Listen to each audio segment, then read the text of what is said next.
Hi everyone, welcome to day 1 of week 3 of our journey through the 40 days with Jesus. And as we've been looking at this book together, welcome to this week. And today we're going to look at the next story in John's Gospel, John chapter 20, verses 9 through to 31. And this incredible story we often refer to as the story of Thomas, but in fact it's two stories.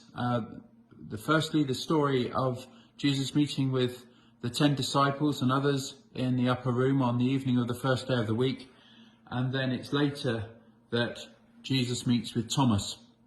And often we put these two stories together and just look at the Thomas side of things. But we're going to begin today with the original story of the risen Jesus coming and meeting with the 10 other disciples in the upper room on that first evening of the week. And John's Gospel's quite specific in how it describes this. It says, on the evening of the first day of the week, Jesus came and stood with the other disciples behind locked doors because they feared for the Jews. And these are the Jewish leaders. And it presents us with an immediate problem when we think sort of a bit more seriously about this. How could Jesus come and stand in the midst of them through locked doors? We sort of get the locked doors part because of their natural fear that if the Jewish leaders had come for Jesus, they were going to come for them next.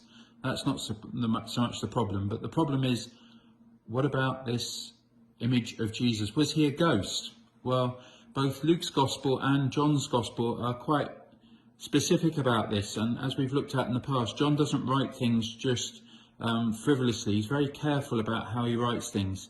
So he's trying to tell us something. He goes on to say that this risen person in their midst comes and shares bread with them and fish and lets them touch him, and he speaks to them. These aren't the experiences of any other accounts of a ghost or of a mass hallucination. No, John is trying to tell us there's something else going on here.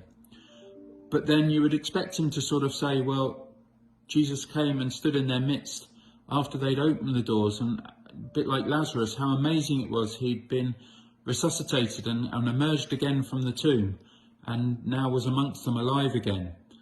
But John doesn't say that. He doesn't use the word resuscitation. He uses the word resurrection.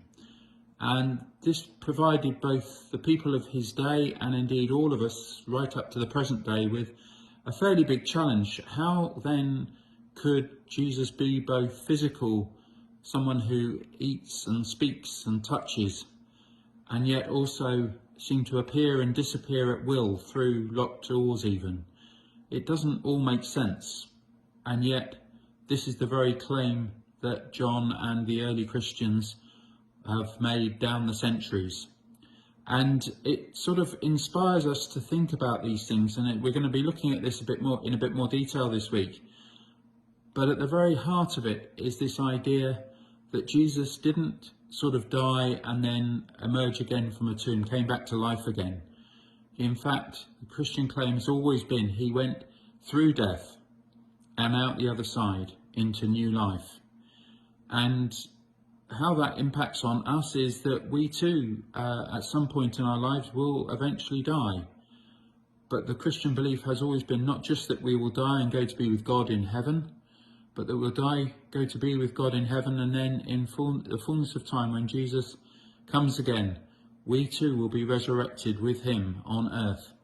And indeed, a new creation will be completed. In that sense, it fulfills the old words that we say so easily in the Lord's Prayer. Thy kingdom come, thy will be done, on earth as it is in heaven. We can say those words so easily without really thinking, perhaps God, if even we don't actually mean them, and he takes them to heart. And Jesus then becomes the first fruit or the first sign of that new creation. There's so much in all this. It's very hard to do it in just a couple of minutes, but perhaps we can start to get our heads around the enormity and the implications of the resurrection.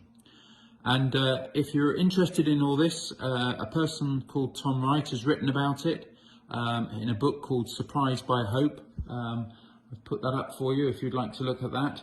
If you that's a fairly big book. If you want to do sort of an abbreviated version, you could go back and maybe read the very end of the Bible, Revelation chapter 20 and 21 and 22. The very last two chapters of the Bible give you a real insight into that. And I'll also ask Kirsty to put up a video, which is it may seem at first very strange. This is the latest video on the findings about the Turin Shroud. But one of their key findings is the incredible power that left its mark upon the Turin Shroud, that seems to have been the equivalent of between 6 and 10 national stadium lighting setups, all being switched on at once, all radiate out of one human body. Is the only way that this Turin Shroud could actually be what it is. Very interesting, and may leave you with as many questions as answers, but I'll put that up.